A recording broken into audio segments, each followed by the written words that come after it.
Ya, Bismillahirrahmanirrahim. Assalamualaikum warahmatullahi wabarakatuh. Jadi perkenalkan, saya Clarissa Salsabila Maharani sebagai mahasiswa fisioterapi UMS. Di sini saya akan belajar bareng-bareng tentang mengulas anatomi. Tapi ini tuh, sebelum kita belajar lebih dalam tentang anatomi, kita harus mengetahui beberapa hal yang akan saya jelaskan. Jadi cekidot ya, lanjut ya, next.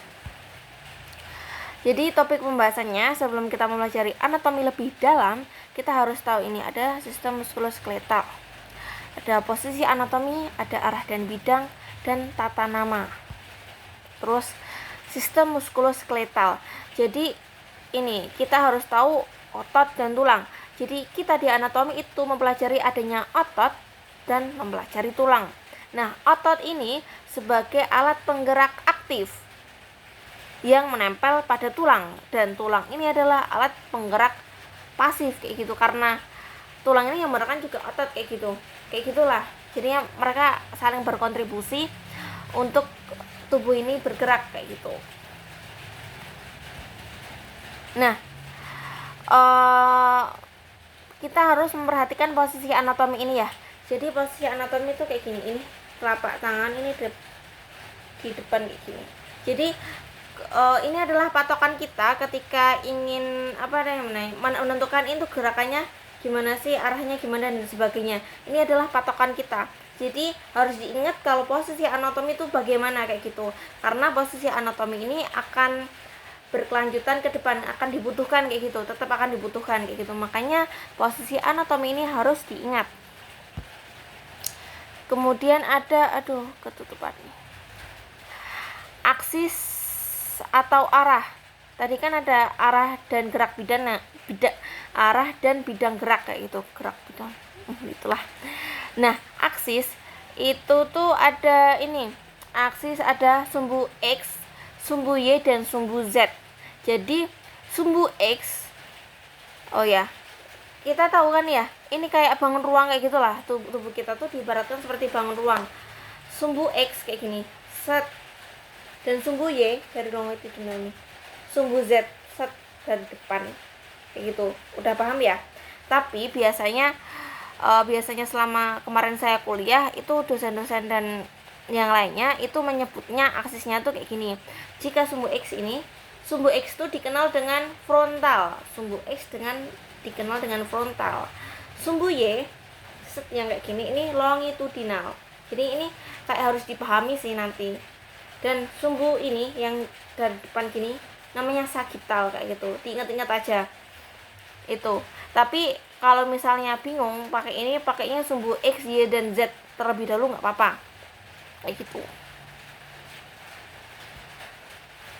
Nah, ini nih bidang tubuh, bidang gerak, bidang gerak lah. Bidang gerak itu dibagi menjadi 3 nih, ada bidang sagital, bidang frontal, bidang transversal. Bingung nggak tuh? Tadi ada juga yang aksis itu juga ada aksis kayak sumbu tadi juga ada kayak gitu kan. Sekarang di bidang pun juga ada sagital, frontal, transversal. Apa ini? Nah, kita pelajari nih. Mari kita lihat bidang sagital. Ini sagital tuh mana nih? Sagital. Nah, sagital itu membagi tubuh kanan dan kiri. Jadi kayak gini. Kayak gitu. Gerakan sagital itu biasanya fleksi ekstensi. Iya benar, fleksi ekstensi. Kayak gini.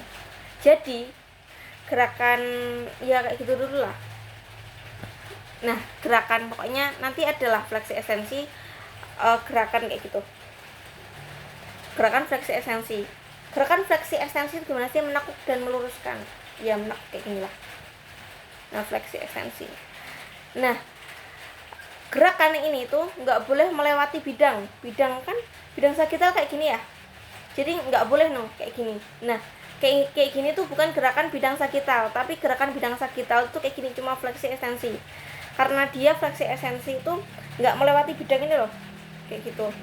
Tapi Udah paham? Jadi bidang sagital tuh kayak gini, gerakannya fleksi ekstensi kayak gini. Diingat-ingat itu. Dan bidang frontal tuh membagi tubuh tuh depan dan belakang, atau namanya anterior dan posterior kayak gitu. Jadinya gerakannya tuh kayak gini, abduksi dan adduction.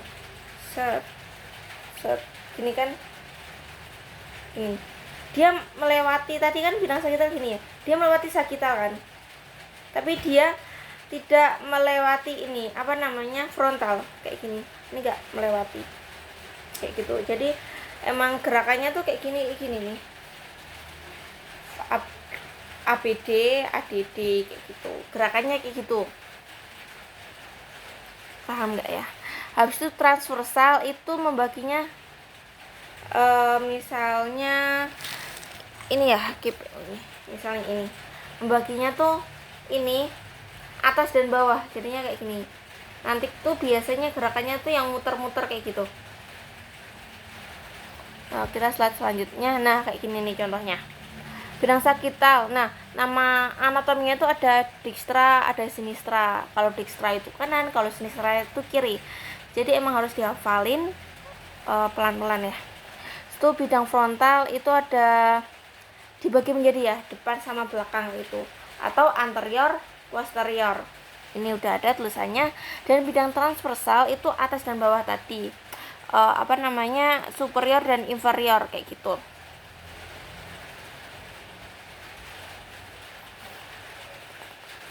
Nah, terus apa sih hubungan aksis dan bidang kayak gitu? Aksis dan bidang ya. Aksis dan bidang itu tuh gini lah ya. Gimana ya? Kita lanjut penjelasannya ke papan tulis saja. Oke, selanjutnya.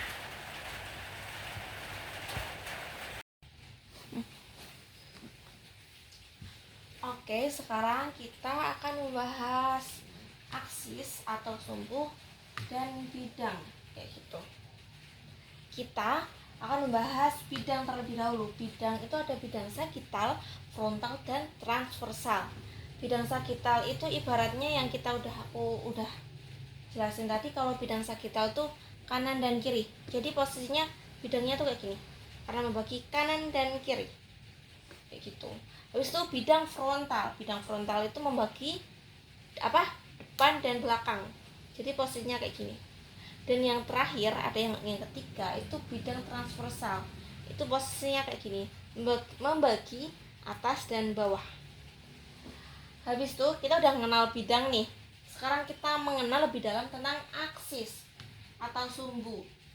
Nah, sumbu ini tuh ada sumbu X, Y, dan Z. Jadi ibaratnya badan kita ini tuh kayak bangun ruang kayak gitu. Ketika badan kita itu kayak gini, badan kita ini tuh dari sini tuh X, set, terus dari atas gini Y, seret, terus tuh dari depan gini yang membentuk ruang, set, ini Z kayak gitu. Udah paham ya, kayak matematika itu dulu pas SMA. Gini ada X, ada Y sama Z kayak gitu. Nah, ini aksis inilah yang akan menjadi titik sumbu kayak gitulah, titik sumbu kita dalam bergerak kayak gitu. Aksis tuh kayak engsel kayaknya, kayak kalau di pintu itu pasti ada kayak paku atau apanya ini buat gerakin kayak gitu. Nah, kayak itu tuh aksis atau sumbu, biar itu tuh buat tumpuan dia tuh bergerak, arah geraknya biar jelas kayak gitu.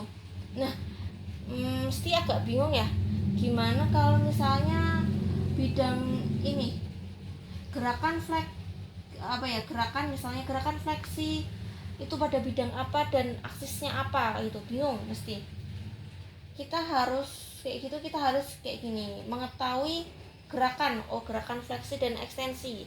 Gerakan fleksi dan ekstensi itu bidangnya apa sih? Bidangnya bidang sagital.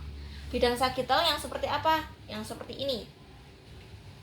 Jika bidang sagital yang seperti ini, apa tadi rumusnya? Kalau aksis dan bidang itu berlawanan. Aksis dan bidang itu berlawanan arahnya. Jadi bila bidang sagital seperti ini, maka aksesnya harus berlawanan dari sini, set, kayak gitu, menembus gini. Jadi kayak gitu. Jika bidangnya sagital, set kayak gini, maka aksesnya harus apa, kayak gini, X, atau nama lainnya X itu frontal, kayak gitu. Begitu pula dengan lainnya. Jika misalnya pada gerakan ABD ADD bidangnya apa dan aksesnya apa, kita tahu ABD ADD itu apa namanya, ininya frontal ya, bidangnya frontal kayak gini. Nah itu aksesnya harus dari sini, set, dari depan kan, dari depan tuh apa, Z, set gitu kan, dari depan Z, ini Z, atau bisa disebut dengan sagital. Terus yang terakhir itu bidang transversal, yang apa namanya, bidang transversal itu biasanya gerakannya rotasi, itulah rotasi yang kayak gini, bidang transversal, otomatis dari sini atas, set, gitu buat menyembuh. Nah ini apa namanya, ini kayak gini, jadi bidang transversal apa, aksesnya tuh Y, atau dikenal dengan aksis longitudinal, kayak gitu. Jadi sampai di sini penjelasan dari saya tentang aksis dan bidang, semoga bermanfaat. Terima kasih. Jangan lupa